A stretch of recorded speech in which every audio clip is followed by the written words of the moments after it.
Alhamdulillah, marilah kita panjatkan syukur kehadirat Allah Subhanahu wa Ta'ala yang telah memberikan kenikmatan sehat pada kita semuanya, sehingga Bapak dan kalian semua dalam kondisi sehat walafiat ya, sehingga bisa mempelajari materi berikutnya, yaitu induksi elektromagnetik. Untuk materi ini nanti Bapak bagi dua. Bagian pertama adalah terjadinya gagal induksi pada kumparan yang mengalami perubahan flux magnetik, dan bagian berikutnya adalah kumparan yang mengalami perubahan kuat arus. Sedangkan nanti bagian dua adalah pada gagal induksi yang terjadi pada penghantar yang bergerak dalam medan magnet dan kumparan yang berputar dalam medan magnet. Baiklah, kita lihat kata bijak dari Profesor Dr. Engineering PCB. Kalau bukan anak bangsa ini yang membangun bangsanya, siapa lagi? Jangan saudara mengharapkan orang lain yang datang membangun bangsa kita. Itulah kalimat bijak B.J. Habibie ya, anak-anakku sekalian. Oleh karena itu, di masa muda kalian ini saatnya kalian membekali diri dengan belajar yang penuh semangat ya, dan tekad untuk menguasai ilmu yang sedang dipelajari.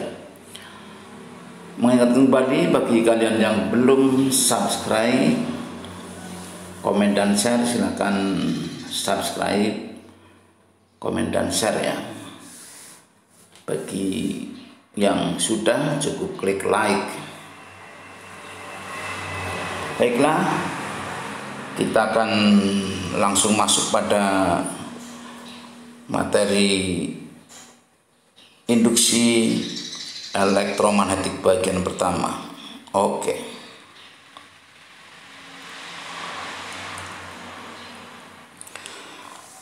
Materi induksi elektromagnetik ini dalam silabus pada kompetensi dasar 3.4 ya, menganalisis fenomena induksi elektromagnetik dalam kehidupan sehari-hari.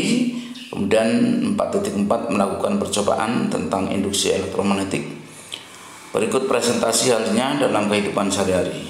Oleh karena itu, dalam video kali ini nanti akan Bapak sampaikan praktikum para siswa menyangkut materi ini ya, GGL induksi elektromagnetik.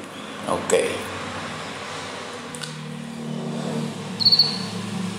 Tujuan pembelajaran kali ini adalah setelah mengikuti tayangan video pembelajaran ini, peserta didik dapat satu, menganalisa peristiwa terjadinya induksi elektromagnetik, yang kedua menganalisis terjadinya gagal induksi, yang ketiga menganalisis persamaan potensial gagal induksi, yang keempat menganalisis hukum Lenz untuk menentukan arah arus induksi, yang kelima menganalisis terjadinya gagal induksi diri, yang keenam menganalisis terjadinya potensial induksi diri dalam terapan induksi elektromagnetik, yang ketujuh menganalisis potensial induksi pada produk-produk teknologi. Demikian tujuan pembelajaran kali ini kepada peserta didik untuk menyiapkan catatan-catatan ya, untuk menulis yang penting ya, yang kalian nanti lihat di video ini. Baiklah, kita akan lihat tayangan praktikum siswa ya, yang sedang mempelajari bagaimana hubungan antara jumlah litan, kecepatan perubahan flux, koefisien induksi diri, dan kecepatan perubahan kuat arus. Marilah kita ikuti kegiatan praktikum siswa. Oke.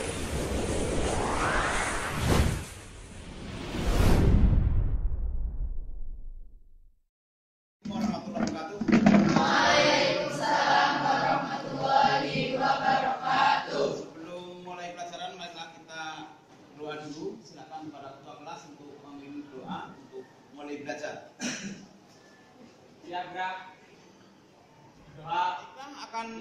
Sebelumnya akan saya kenalkan dulu alat-alat yang digunakan.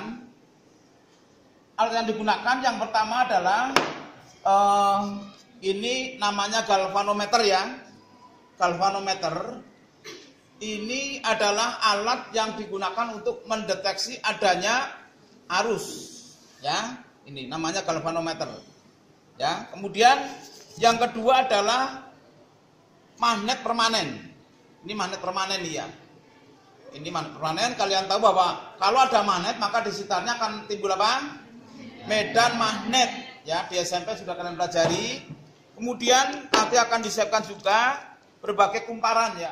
Cepat memasukkannya ya. Saki silakan. Yang lain mengikuti. Ya, kita perhatikan ada di galvanometer, tidak ada tangan ya, baterai tidak ada ya yang menghubungkan ke galvanometer. Silakan.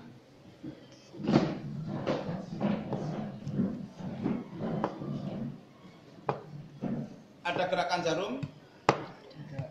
Ada ya. Sekarang biar ini biar timbangannya jelas, kita pindah di sini. Ada ya? Ya silakan. Sekarang coba diamkan magnet di batak di dalam kumparan. Ada arus enggak?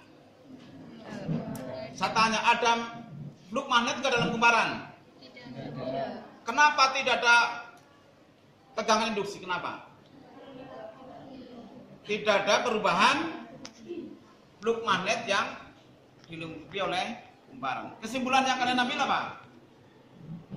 Kesimpulannya, kapan terjadi kekeliruan induksi? Coba katakan dengan kalimat bebas kalian ya. Siap? Katakan dengan kalimat bebas kalian ya. Siap ya?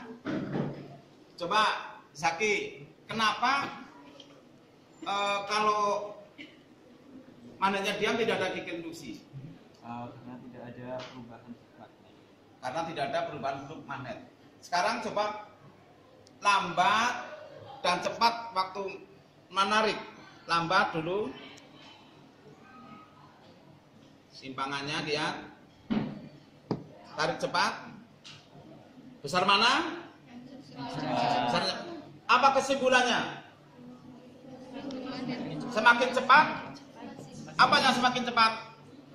Perubahan fluk magnet, maka tegangannya dihasilkan ya, semakin besar. Nah, nanti kalian akan melakukan praktikum ya untuk ini semuanya ya.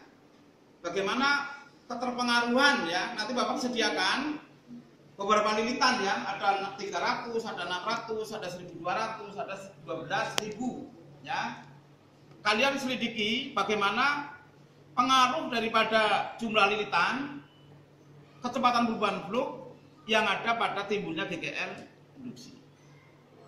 Begitu ya. Ada pertanyaan menyangkut praktikum yang akan kalian lakukan? Putus hubungkan arusnya, Mas Haki. Yang cepat. Nah, yang lambat. Besar mana? Nyalanya kuat mana? Yang cepat lagi. Ya. Sampai ke ungu kan? Berarti sangat besar energinya. Sekarang hubungkan konstan, jangan lepas. Nyala enggak? Nyala enggak?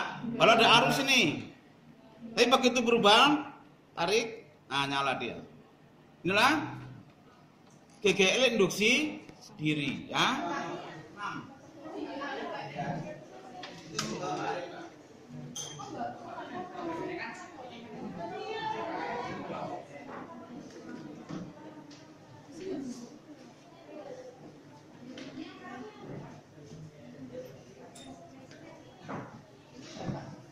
Lampu neonnya ambil ke depan ini ya, sini barangnya ya. Lampu neonnya satu saja.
kemarin ya udah sih mau udah kita tahu kita udah sih Mending ini sih. iya udah sih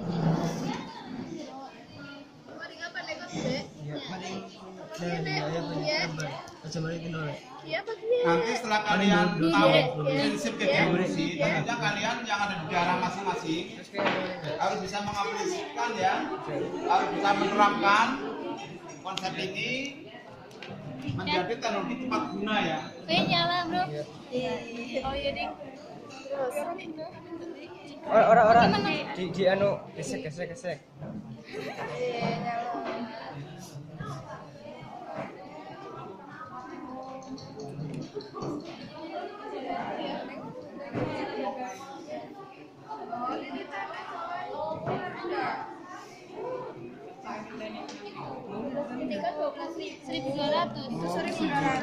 berarti anggar gedean sing cilik tadi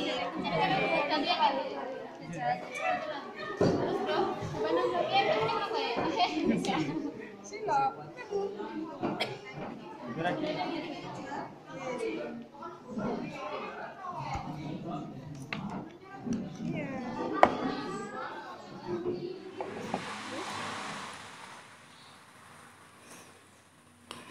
Ya, dari kegiatan praktikum tersebut ini dapat kita simpulkan dan kita tulis data dari pengamatan. Saat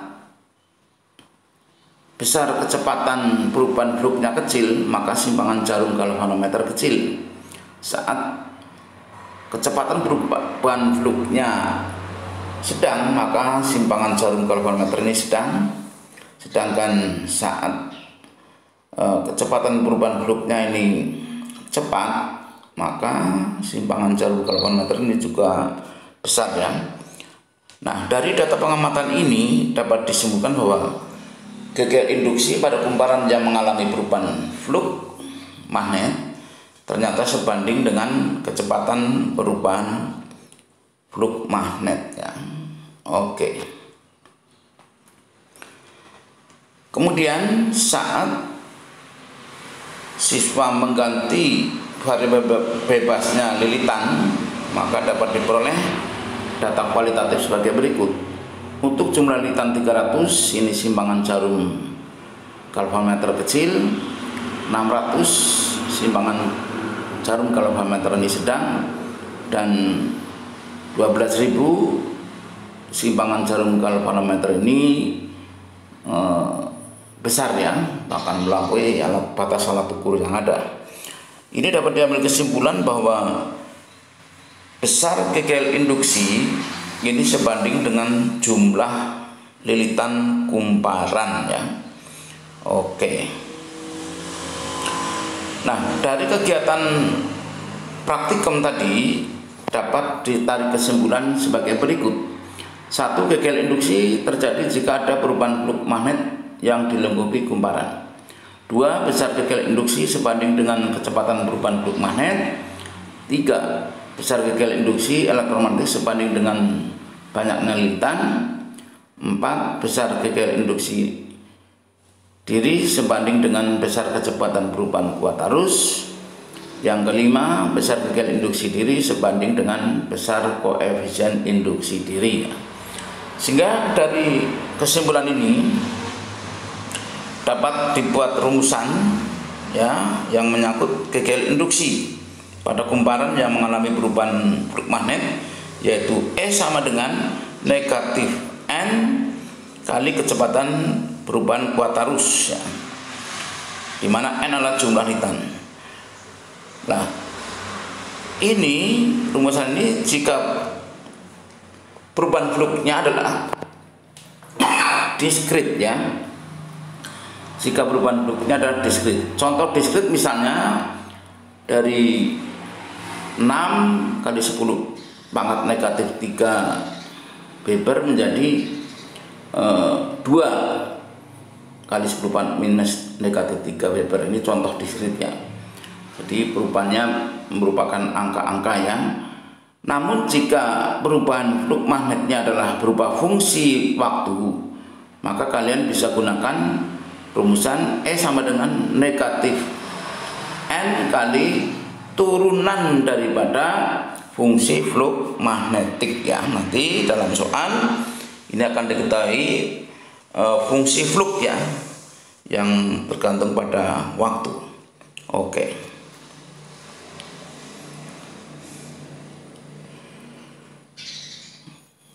Dari kegiatan praktikum yang kedua, yaitu saat kumparan mengalami perubahan kuat arus, ini dapat kita tuangkan dalam data kualitatif. Yang pertama, saat kecepatan perubahan kuat arusnya kecil, simpangan jarum galvanometer ini kecil ya. Saat kecepatan perubahan kuat arusnya sedang, maka simpangan jarum galvanometer sedang. Saat perubahan kecepatan kuat arusnya cepat, ini besar ya, maka simpangan jarum galvanometer ini besar. Maka dapat diambil kesimpulan bahwa GGL induksi sebanding dengan kecepatan perubahan kuat arus ya. Jadi GGL induksi sebanding dengan kecepatan perubahan kuat arus.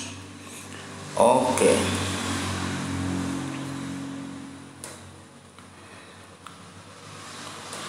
Kemudian saat para siswa mengganti kumparan dengan jumlah litan yang berbeda, jadi artinya juga kalau jumlah litannya makin besar, maka koefisien induksi diri kumparan juga makin besar. Kita lihat, satu, saat koefisien induksi dirinya kecil, maka simpangan jarum galvanometer ini kecil.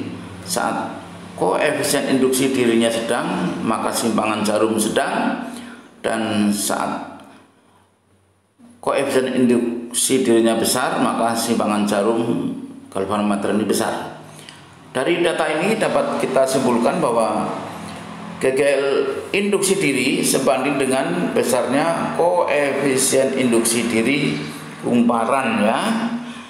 Oke. Nah, dari data pengaruh kecepatan perubahan kuat arus dan besarnya induktansi diri kumparan, maka dapat ditulis persamaan GGL induksi diri sebagai berikut. E sama dengan negatif L kali kecepatan perubahan kuat arus. Ini jika perubahan kuat arusnya diskrit ya, tadi sudah dijelaskan ya mana pengertian diskritnya.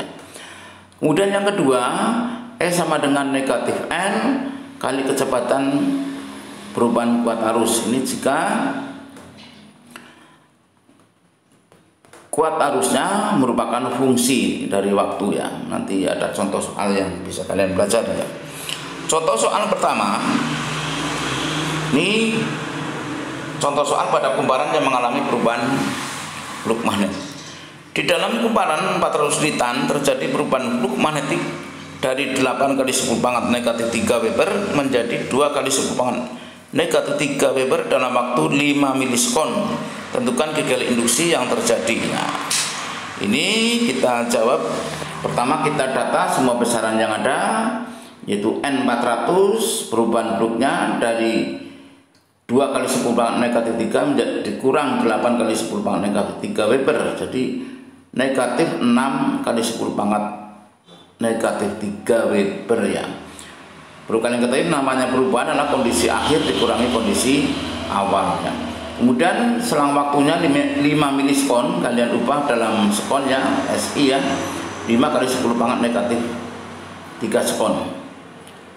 Maka E nya adalah sesuai rumus yang ada, negatif N kali kecepatan perubahan flux, maka masukkan datanya negatif 400 kali negatif 6 kali 10 pangkat negatif 3 per 5 kali 10 pangkat negatif 3, atau ditemukan 480 volt ya. Oke. Marilah siswa sekalian yang berbahagia, kita pelajari hukum Lenz ya. Kalian bisa lihat ya. Hukum Lenz mengatakan ya, terjadinya arus induksi sedemikian hingga selalu melawan penyebabnya ya. Oke, kita perhatikan gambar 1 di atas. Saat batang magnet kutub utara dimasukkan, maka kumparan pada ujung yang terdekat dengan magnet ini akan mengadakan perlawanan, maka dia akan secara otomatis menjadi kutub utara ya. Sehingga apa? Karena sejenis utara dengan utara dia menolak ya. Ini melawan ya. Maka lihat arusnya ya. Lihat arusnya. Itulah ke atas ya. Kemudian pada gambar 2 bawah, saat magnet batang ini dikeluarkan ya, maju keluar, maka kutub yang terdekat magnet adalah berubah jadi selatan. Jadi dia melawan ya, melawan daripada peristiwa ini, yaitu menarik ya. Magnet batang berusaha keluar, tapi karena ada perlawanan berusaha ditarik, maka arah harusnya lah demikiannya. Bisa kalian lihat ya, ke atas ya. Kemudian yang tadi gambar pertama arah harusnya ke bawah ya. Oleh karena itu nanti dapat kalian ketahui bahwa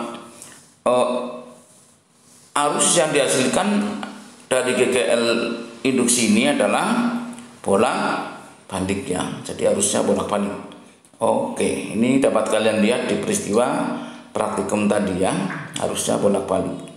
Jadi simpangan galvanometernya adalah bolak-balik. Oke.